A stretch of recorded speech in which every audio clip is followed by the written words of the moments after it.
What's up, guys? Colin with Kill Mode, and today we're going to take a drive and talk about my opinion on the current car market and the future outlook of where it's going to go, and kind of my predictions and opinions on if you should buy, if you should not buy, if you should sell, and just kind of the general topic, because there's a lot of debate on it right now. I know it's kind of a contentious topic that people feel differently on, but I'm going to present my opinion in what I think is a logical way and why it makes sense to do what I think. So let's go ahead and start the car up, go for a spin, and then we can talk a little bit more in depth about what I think. So let me first preface by saying that I am not an economics expert. I'm just a car guy who, I watch the market and I pay attention to what cars are going for, and I have an understanding of why and kind of where values are at. So if you're looking for a hyper-economic focused perspective on this, probably not what I'm going to be able to provide. But let's talk about, I guess, in the beginning. So, as a little backstory or backlog on the car market, we're walking along in 2019 and things are, quote, where they should be. I know my car, I drive an M4.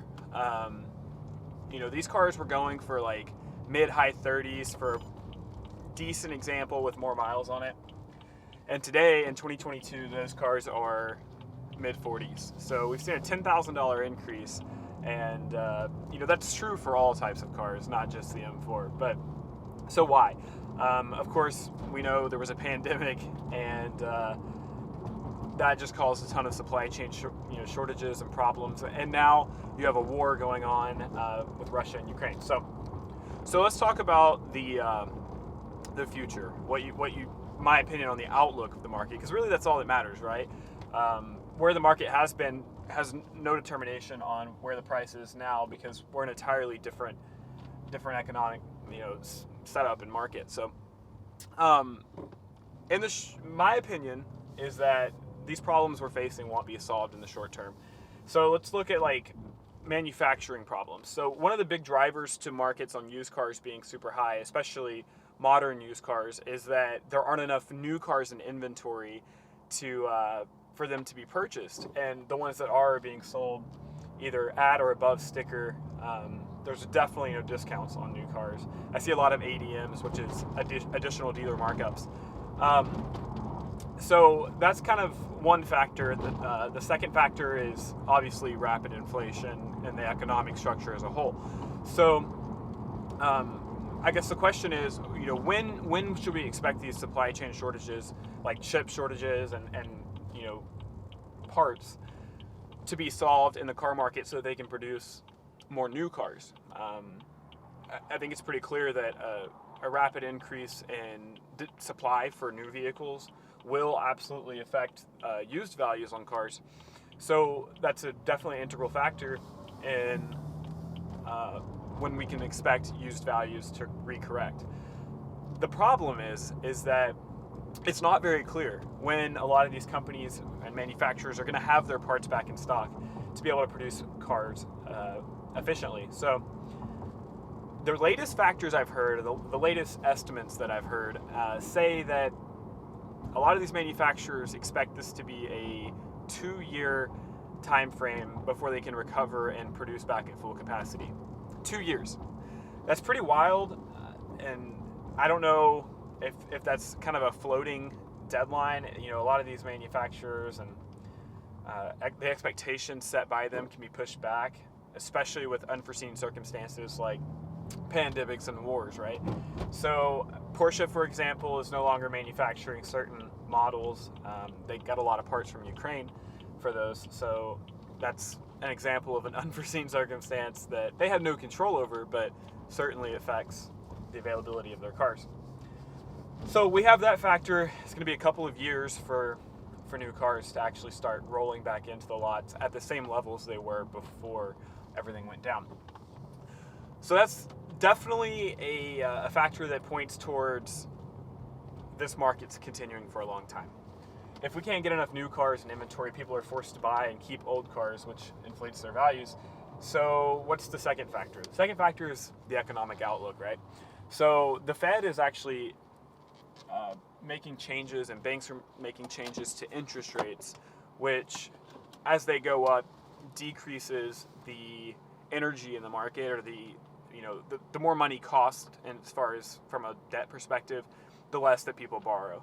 And so those interest rates are starting to creep up a little bit, which is certainly going to decrease the rate at which people are buying things, especially with high LTV, which is loan to value. So, right now people are getting loans on vehicles that are over 100%. I think when I was, negotiating the purchase of this car, just out of curiosity, I asked my salesman, what's the LTV that people are going for, and apparently upwards of 120, 125% isn't out of the picture, and that's kind of the upper echelon of financing. So that's insane to me that people are doing that, but that just shows you, the hyper demand of this market is creating basically a desperation for debt.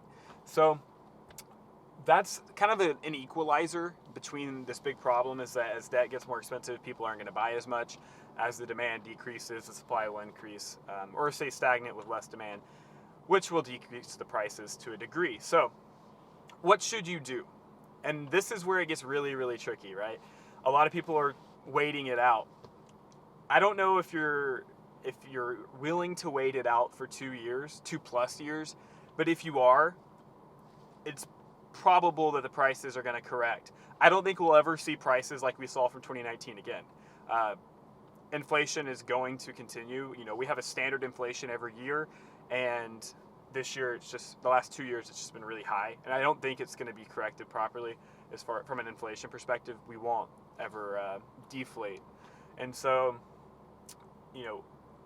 as your money becomes less valuable, you're going to need more of it to buy things. So I don't think we'll see the price of the cars come back down to pre-pandemic levels, but I think we'll see a small correction in the conglomeration of higher interest rates as well as more supply. So if you're going to hold, you're going to be holding for a long time.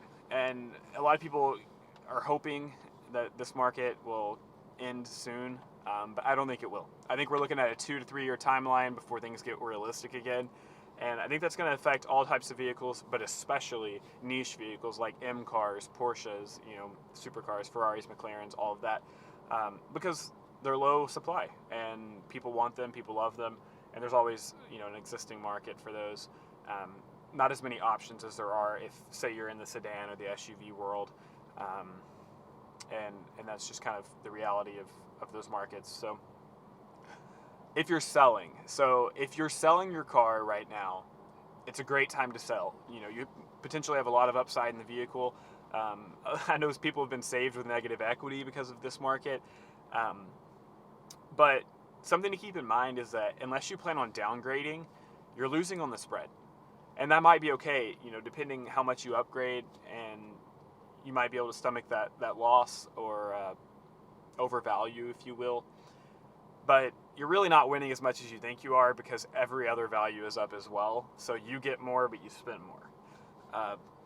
As far as if you have an extra vehicle and you can afford to sell your car and drive the extra one for a while, that's a great move. You can capture that upside on the sell and then drive your existing car that you ideally purchased pre-pandemic at a reasonable rate that's not costing you much to own. That's great upside. And if you can wait it out, you can buy another passion car when things are proper. But that's just kind of my quick rundown. Maybe it wasn't as quick as it should have been, but that's my quick rundown and the basic overview and thought process of the auto industry and where it's at and where I think it's going.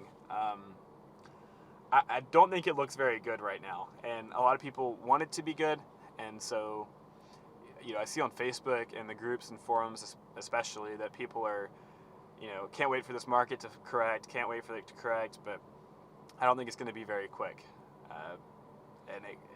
2 years I think is actually soon. I think a 3 to 5 year time frame for things to be normal, you can drive to the dealership and get whatever car you want, I think that's more realistic. And it sucks, it's unfortunate, and car enthusiasts are really hurting right now because we want to have these cool, nice cars, but they cost way more than they should. But that's just my perspective on things, please comment. Let me know what you think. If you think I'm right, if you think I'm wrong. If you think I'm wrong, I'm going to challenge you to say why. What perspective do you see that I don't? And can you give me an idea of why I might be wrong? Of course, nobody actually knows. Anything can happen. As we proved in 2020, anything can happen. But if you want more insight or more ideas and more car content, be sure to subscribe, like this video, drop a comment below, and let me know if you think I'm right or if I'm wrong, and why. So thanks for watching. I hope you have a fantastic day. As always, it's Colin with Komoot.